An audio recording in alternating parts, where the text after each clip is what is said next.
মায়েরা তার সন্তানদের যে কতটা ভালোবাসে তা এই ভিডিওটা দেখলে আশা করি তোমরা বুঝতে পারবে। আসলে এই যে কুকুরটাকে দেখতে পাচ্ছ তোমরা, ওর বাচ্চাগুলো না এই যে সিঁড়িটা যে রয়েছে তার ভেতরে না ঢুকে গিয়েছিল, আর একটি বাচ্চা বেরোতে পারছিল না, আর একটি বাচ্চা কোথায় যেন চলে গিয়েছিল।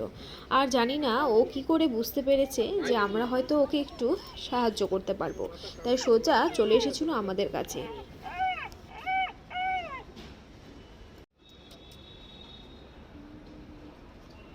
কুকুরটি এখানে বসে ওর বাচ্চাগুলোকে ডাকছিল। এই কালো রঙের বাচ্চাটিকে যে দেখতে পাচ্ছ, ও তো বেরিয়ে এসেছিল মায়ের ডাকে, কিন্তু আরও একটা কুকুরের বাচ্চা সম্ভবত কোথায় যেন চলে গিয়েছিল। তারপর খুঁজতে খুঁজতে সেই বাচ্চাটিকে পাওয়া গিয়েছিল। এই দেখো, একে খুঁজে নিয়ে এসে ওর মায়ের কাছে তুলে দেওয়া হয়েছিল।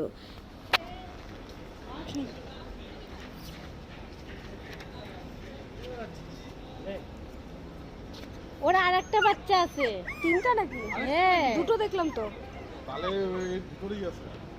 ওরকম কালো আরেকটা, মানে আরো বাচ্চা ছিল, লোক নিয়ে গেছে তো ওর সাথে তিনটা বাচ্চা ছিল, দুটা কালো আর একটা এরকম। তাহলে ও তো মা, তো তাহলে মানে ভেতরে আরেকটা আছে মনে হয়। কালো রঙের আছে তো, এর জন্য ওকে কেউ নিচ্ছে না, নাহলে এটাকে সবাই বেশি পছন্দ করে। আরেকটা বাচ্চা আছে, নাহলে ও বসবে না, বসবেই না। আচ্ছা, ওই আরেকটা কালো বাচ্চা আছে ভিতরে। এই বাচ্চাটিকে তো খুঁজে পেয়েছিলাম, আর জানি না আরও একটা বাচ্চা না পাওয়া যায়নি। জানি না, ওখানকার লোকাল যারা লোক রয়েছে তারাই ঠিক বলতে পারবে। তারপর দেখলাম বাচ্চা দুটো খুব সুন্দর ওর মায়ের সাথে খেলছিল, দেখে আমরাও সেখান থেকে বেরিয়ে এসেছিলাম। আর ওখান থেকে বেরিয়ে যখন শিব মন্দিরে গেলাম, দেখি আমাদের পেছন পেছন এই দেখো আরও কতগুলো চলে এসেছে।